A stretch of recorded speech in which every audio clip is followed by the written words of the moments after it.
we'll talk a little bit about sort of, how to go about it, right? So I'm sure you've seen disclaimer statements, no reflection of what happens in the stock market. We'll talk about the genetic trends, etc. So how many people like Succession? Show of hands. All right, more than I expected. Season 4, right? I'm excited about it, and it's an interesting correlation because I feel like the main actor talks about how the kids are betraying and about this whole sort of big media empire, and I feel like in the web application and API attack, it's always the same thing. Like we feel like we keep going back to the same challenges that we are seeing in this space. So Akamai puts out a state of the internet report, and we call it the SOTI report, SOTI. And we've been doing it for a number of years. And the latest one that is out is slipping through the security gaps. Take a picture of the QR code, stop by the booth, it's on the website, take a look at it. Very informative in terms of what we are seeing onto the Akamai sort of, edge network. What are we seeing from a security perspective? How are our threat researchers, taking and analyzing that information, etc. So what I'm doing for the next 40 minutes is sort of bringing some of these findings forward, right? So we'll kind of talk about what we are seeing in this space. Lots of numbers. Let me start with, what we found was that a normal business or a enterprise has 1,061 applications. And I'm sure all of you are like, nope, I got more, or I got less. So think of it just this sheer volume of applications that are out there in each of your business, and how many of them are communicating over sort of, public internet networks and others. And there's lots of different, forms of communications, right? In terms of many times you're interacting with the end users, interacting with your businesses, interacting with your customers, your clients, etc. But then there is also a lot of, back office B2B. We are continuing to see more and more API transactions, etc. And we saw a record year of attacks. So 161 million attacks just in that 24 hours in October 8th and 9th, right? Which is just phenomenal to see the amount of sort of, adversary focus in this space, and they're finding the opportunities to kind of open up, break through in different ways, whether it is, targeting operational technology or ransomware, or taking a service down, a website down, a business down, whether it's related to extortion or just related to a direct business impact, right? We see a lot of it coming through the network over here. And we say that, it's a record year, but it's a record year every year, right? So this whole thing about, is it slowing down? It's not slowing down, right? Because the pace of digitization is not slowing down, right? Show of hands if your company is like, hey, let's go slow on IT. Nobody, right? So everybody wants to go fast. Like you go to some other conference, it's all about fast and automation and speed and velocity, and every, a CIO or a CMO is talking about, how they're going to change the world, change the business, transform everything, and you have the CISOs and the CTOs and the boardroom and the CEO sort of like, yes, but what about the risk profiles? Are we going too fast? Do we fully understand everything that we need to accomplish, et cetera, right? So for us, it's the pace at which we are seeing all of this, and that is why some of these data points at Astosh, the 2.5x growth. I mean, going back to what I just mentioned, right? Just the amount of attack traffic was, significant. Going back to faster deployment speeds, right? So more and more deployments taking place of the applications, of the infrastructure, of the methods in which you are communicating, the methods in which you are interacting. And then there's a lot of, utilization of open source, right? So, as you bring some of those things in, we've seen a number of different sort of, supply chain related exposures. We've seen, all kinds of bad stuff, right? If you wrote a book, it would be like a very large, book to put it all together. But the idea is that, okay, so this continues to happen as we all think about ways to prevent, ways to protect, ways to differentiate. And we are seeing that, and I'll go a little bit deeper into sort of, what does that mean? So a significant increase in the web application and API attacks, right, across the industry. So it's not one industry that, hey, it's only happening in the finance vertical, or it's only happening in manufacturing or healthcare, in commerce. We're seeing it across the board, and you see the relative size based upon the size of the industry and the amount of interactions. And what this is doing is that it is kind of creating this gap, right? And the whole idea, and one of the focus of the reports, is that security gap, right? Are we aware of it? Are we creating that gap? Are we doing something about it? And what all of us as professionals in this space doing about it, right? So what should you know? What should you do about it? And we can guide and help, but you are all experts in this field, in this industry. You know your businesses better than anybody else. So my job today is to just bring some awareness and kind of bring that top of mind, which is what we saw from the report. So let's talk a little bit about sort of, what are those main areas, right? So what to know? 4 areas. So one is the server side, right? So request forgery, we're seeing, a lot of threat in this space. I'll share some numbers a little bit later, but again, like, common themes, open source vulnerabilities, right? So you kind of bring that in, nobody's managing it or managing to the exposure, and you end up having that as part of your application, your business, your protocol, your interaction, etc. I think even at RSA, you will hear a lot about operational technology and the impact to it. Manufacturing industry attacks are becoming more and more prominent, right? So I think if I go back 5-7 years, it was all about data breaches and internal user information, to then credit card information, to then sort of I feel like everything associated to me is already available, right? I have a monitoring service, and it pings me, Rupesh, your email showed up, your date of birth showed up, your social security showed up. So we're already kind of living in a semi, kind of private world, right? But the focus on the manufacturing industry and the attacks are a little bit more to kind of bring core infrastructure down, right? And we saw that with the Colonial Pipeline, which was sort of, an impact to the end users in a very different way, because the infrastructure and the pipeline, which had the gas prices, which was, struggling to keep up for the folks, they had to do what they had to do every day, and the price of gasoline went up significantly, right? Internet of Medical Things, that's another, attack surface area, significant. We're all going to continue to be living in a more and more and more connected world, right? As the CIO and CISO of my household, the first time I did the discovery on my Wi-Fi network, I found somewhere around 56 endpoints, which was fantastic. But then I realized that 20 of them, I don't know what they are, which was not cool, right? And I spent a lot of time tagging everything and figuring all of those things out. And my wife, who is the CEO, has a mandate to go low tech. She's like, Rupesh, no automation in the house, because I need the doors and windows to open. I need everything to just work mechanically rather than electronically, right? But if you think about what's happening in the car industry, it's the other way around. The car industry is turning into more electronics than mechanical, right?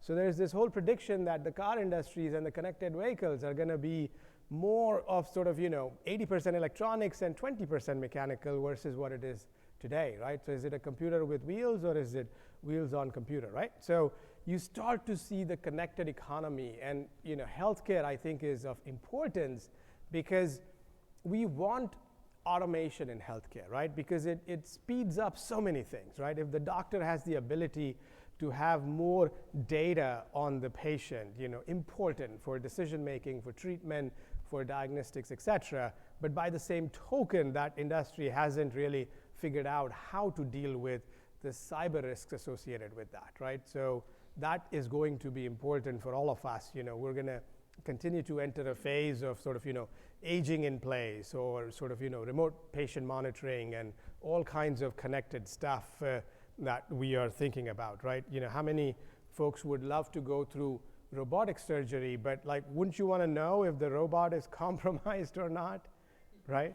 So how do you know that? Like, do you go to your doctor and say, hey, is the robot, give me a certificate that this robot is not compromised, right? So things we don't know of. So let's talk a little bit about what is happening in each of it, right? So if you think about on the server side, 14 million daily average attempts. Again, this is the data that we see on the network.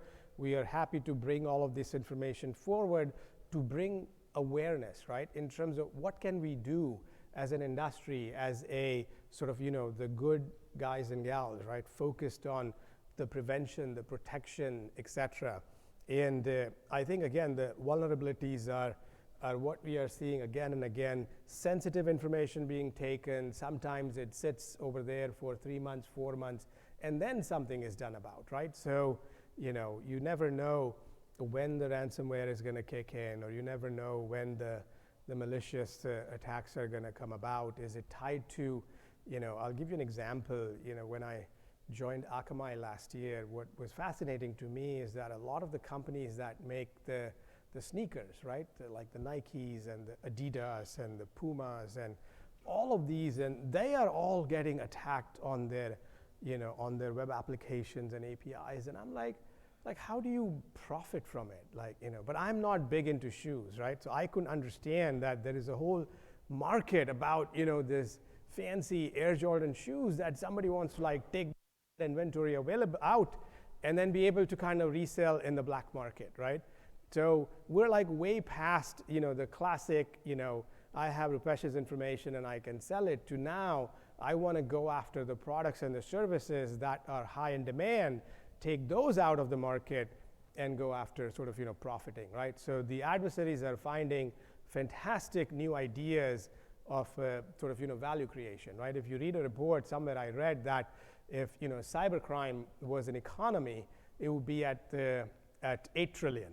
It would be the third largest economy behind the United States and China. So just the focus in this space is insane. Again, these are data points that we see on the network. Open source vulnerabilities. So maybe a show of hands, how many people, just utilize open source in what they do? Okay, very good, good. Thank you, I appreciate, and I think many of you are like, answered the question. Yes, we all do, right? And how many of us kind of have the tooling to inspect everything? Maybe not a whole lot. So we see that, two-third.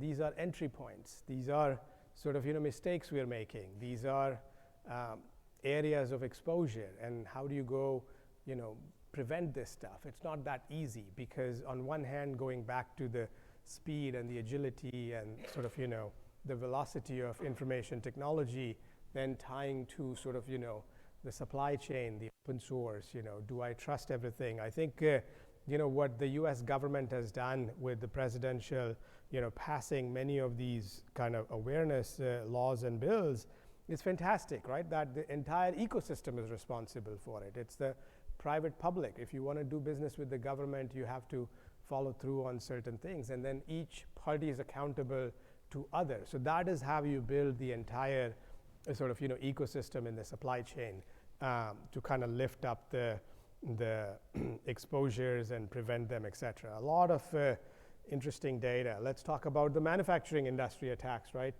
76%, which is, again, phenomenal. These numbers, right? Big numbers, 76%. Operational technology, you walk around the floor, you will see so many different solutions. And what we are seeing on our Akamai network is how some of these things are taking place, right? How are the attacks sort of, coming in? And you can kind of step back and say, okay, what are they after, right? Is it, all of that IoT connections? Is it the data? Is it they want to bring the business down? Is it ransomware? What are they after, right?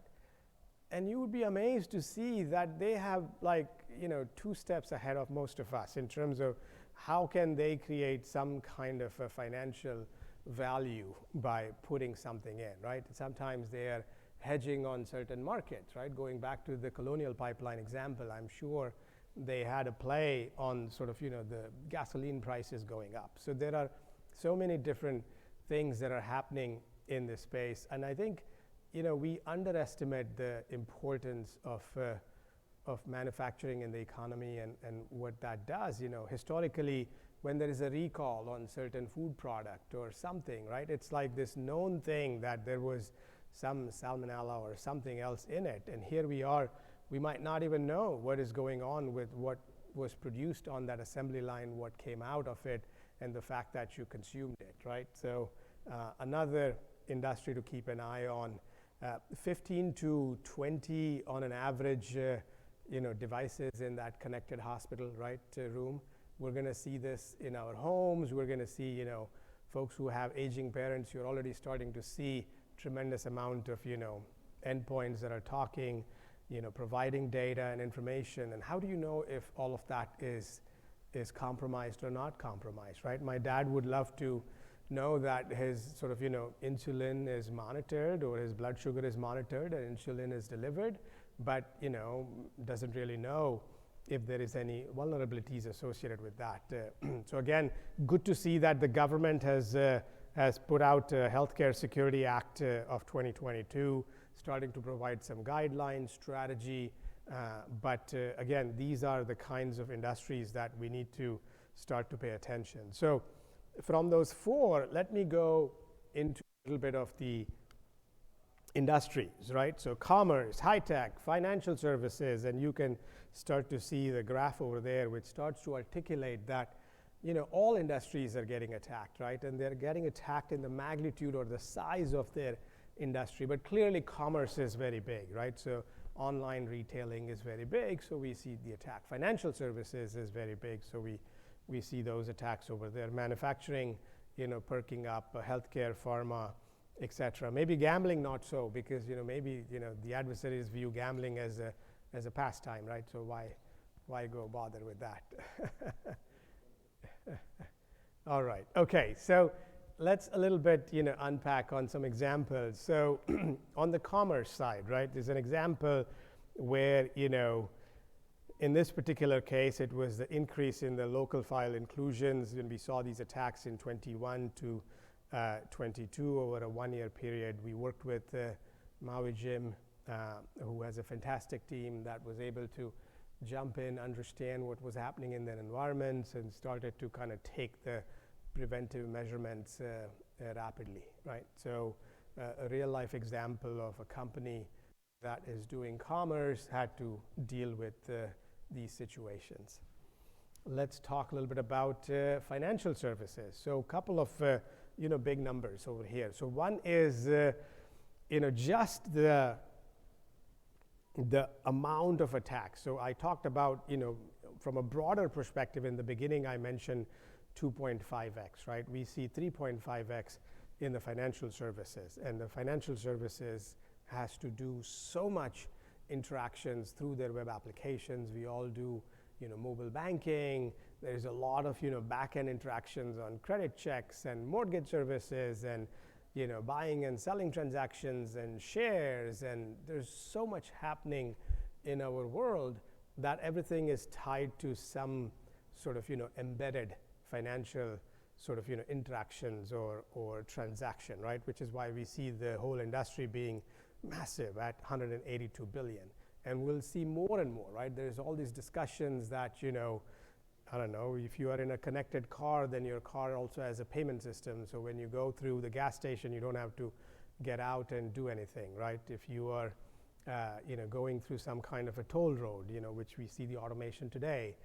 So there is all kinds of interactions that are taking place that is bringing the financial services industry in each of the industry and creating the attack surface. I like what Russ has mentioned over here as the CIO of Finastra, is going back to the same point which we were discussing early, which is as an IT professional, we all want the speed and the velocity, right? We want to go fast. We think of APIs, microservices as methods of creating this sort of fast interactions. But we need to make sure that these services are always available, right? Because that's part of the challenge with cyber resilience and just kind of keeping the business operations going, is being available and on all the time. So who is keeping the API secure? And we're seeing a lot of exposure on the API side, right? And I'll double click a little bit more, but we're seeing more and more API transactions on the network. and we are seeing more and more vulnerabilities coming through with those transactions, and the detection engines and others are not as strong. So there is more opportunity for all of us to do better in this space, and that is what Russ is articulating over here too. We've seen businesses kind of do stuff in this space, right? We have seen a lot of different bodies come together with the Open Web Forum and talk about what does that top 10 list look like, right? We have seen companies get together as an industry and say, okay, here are my top 10 areas that I'm worried about. And we've seen a shift where the API security is added to the list. So that was something interesting, because again, going back to the amount of data that we saw on the network to the amount of sort of information that we are starting to see on the vulnerabilities and the attack surface, et cetera, API came about. And at the same time, the industry kind of got together and said, hey, we need to go make some additions over here, right? So very glad to see in the 2023 that we are seeing API security kind of more pronounced, and you can see some of the additions over here, but also kind of like BOLA continues to be at the top of the list. I talked a little bit about the server-side request forgery at number 6. So you start to see again the same themes again and again and again, and we will continue to adjust the industry sort of where we all come together, because as a security company, we are trying to build detections and protections and ability to tackle these situations, and that way enterprises like yourselves and others are more and more protected as we go. So keep this in mind. Again, go make the time and the effort to contribute to some of these things. Let's talk a little bit about the broken object, right? So this seems to be a very kind of prominent space, right? Easy, simple to exploit. It's tough to detect. We're seeing more and more of these kind of BOLA attacks, as we call them. And it's tough because it's tough to detect. You have to kind of, again, going back to the speed and the pace at which all of these transactions are happening. We're seeing a lot of account takeovers happening too.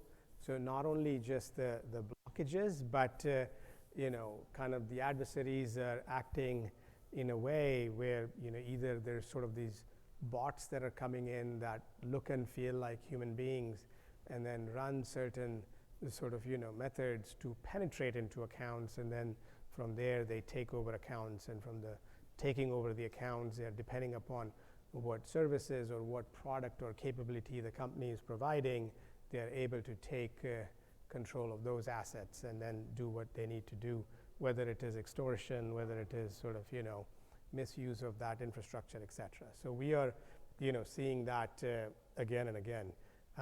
Just kind of like show of hands, is that similar experience? Do you all feel the BOLA attacks are front and center? Show of hands? No? Okay. A few. So I appreciate that. I know it's kind of like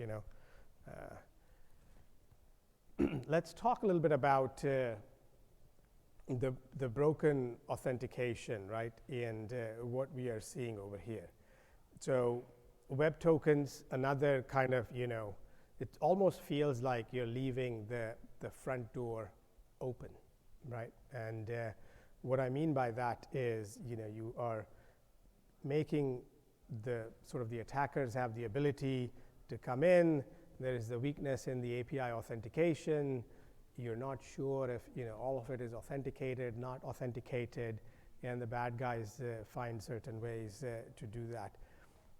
On the API side, there was a number of public articles, right? So I think T-Mobile had published that they had a API abuse situation, I think in the January timeframe, and a number of records were stolen, et cetera. We've seen Optus also have a similar situation last year, and they went public about it. There was also a very interesting, article that a security researcher published on the exposure that the car industry has, right? So if you think about the Toyotas, the Hyundais, every car company out there, they do a lot of interactions through APIs, and you can turn the car on and turn the car off, and you can establish certain sort of, dials on how fast the car can go and slow, et cetera, et cetera. So when you go take a look at that article, you start to kind of unpack and understand that just, how much API interactions are happening, how easy it is to kind of, break through all of that, and goes back to the authentication, goes back to the impersonation that takes place, et cetera. So again, we are continuing to see this traverse on our network again and again and again, right? So a couple of areas of focus as you think about, I want to rewind a little bit, right? So we talked about how the open web community has incorporated focus on API security. We've seen examples of what types of industries. We've seen examples, whether it is the Ebola attacks, whether it is the web tokens, whether it is leaving the front door open, et cetera. So more opportunity for all of us to do some work in this space and continue to make sure that, we're, tying it out, the account information is locked in, we're not putting data at risk, et cetera. So again, today and tomorrow and whenever, right? It goes back to where I started. I feel like, if you look at the data points that we have shared, right? It's the report that we are starting to see in terms of just the sheer, volume of attacks, right? Whether it is the 2.5x or the 161 million on that one day, or, the 1,000+ applications that each of the business has or each of the enterprise has, right?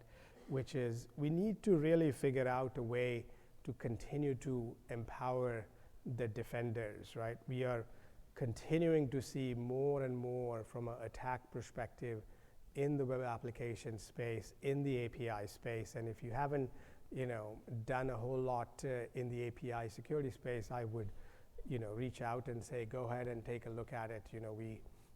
We at Akamai believe that it's a very important space. A lot of businesses are not fully understanding, what their exposures are in that space, et cetera. So keep that sort of, front and center. I talked a little bit about the types of industries, right? So, we always think that, hey, if I'm a commerce company and I'm dealing with it, but if I'm a manufacturer, I don't have to deal with it. And then we feel that as consumers, we are only worried about some of the privacy-related information of us as individuals. And I talked about the healthcare industry as an example, where we've seen sort of, a lot more impacts and what's happening over there, right? So keep some of these things, front and center, right? I think you want to make it harder for your attackers. I know it's sometimes easier said than done, right? And we feel like, okay, isn't there a tool? Isn't there a technology? Isn't there some easy way for me to go, solve for all of these things, right? And again, collectively, we are going to continue to make investments in this space, but it starts with you as the business, you as the sort of the technologist, you as the cybersecurity professional, having the awareness, having the ability to say, okay, these are the areas that I want to focus on. And my job today was to kind of bring that, front and center, right? So the first, 3 months or so, as you take all of this information back with you, not trying to create a kind of like a fear or crisis, because I showed you data over the last sort of 12 months, right? So which is what we saw in 2022, and we will continue to provide a report in 2023. But the patterns continue to be the same. More and more web application API attacks are prominent. The different types of industries are expanding. Some examples of customers where they are able to overcome. And the technical controls are going to be interesting, right? And how do you go make sure of your applications are foolproof, right? How do you continue to develop at the velocity that you need to develop? How do you continue to deploy in production how are all of your detections are going to play a role, et cetera, right? So integrating the security controls is going to be very important. And there aren't, easy answers, right? Because every application environment is different. Certain organizations are more mature than not, so there's a whole maturity curve that comes into play. The speed of attacks, are very differentiated, et cetera. So to each industry, it's going to be a little bit different, a little bit unique, et cetera, right? So I'm going to bring us back to sort of, slipping through the security gaps. You can utilize the QR code. It's on the website. It's available. Take a look at it. You can download the report. A lot more information available over there. And again, my job today was to just sort of, bring some of that information forward, right? And be able to sort of, articulate what we are seeing on the attack surfaces, what we are seeing on the API security space. And I wouldn't, I would not be doing justice if I didn't make another call, which is take a hard look at API security. It's an important space. We are seeing billions of API transactions over the network, right? And it's hard to figure out, how many of them are compromised or not compromised, right? So with that, I'm going to come to my thank you slide, and we will open up for questions and answers. And I would love to hear if you have a success story in this space. So I welcome that too. So bringing to the small startup context, right? Like 1 to 10 employees, you pretty much work with a lot of solution as a service, and you have this middleman like a Zapier that helps to integrate to the API. Any comments on this sort of implementation? So I think, there is definitely a lot of like API aggregations and shifts, et cetera, right, that we are going to continue to see. The thinking is that you build the types of detections that are able to do it at the source or the origin, et cetera, and also on the network. So I think it's going to be a combination of detection techniques. Because it's going to be, to your point, it's like a multiple hops, right, that the APIs are making. So you do it both at the origin and you do it kind of inline or while the transactions are taking place. And we at Akamai recently acquired a company called Neosec, and we plan to enter in the API security space. So, other questions, comments? Any examples that somebody would like to share in this space?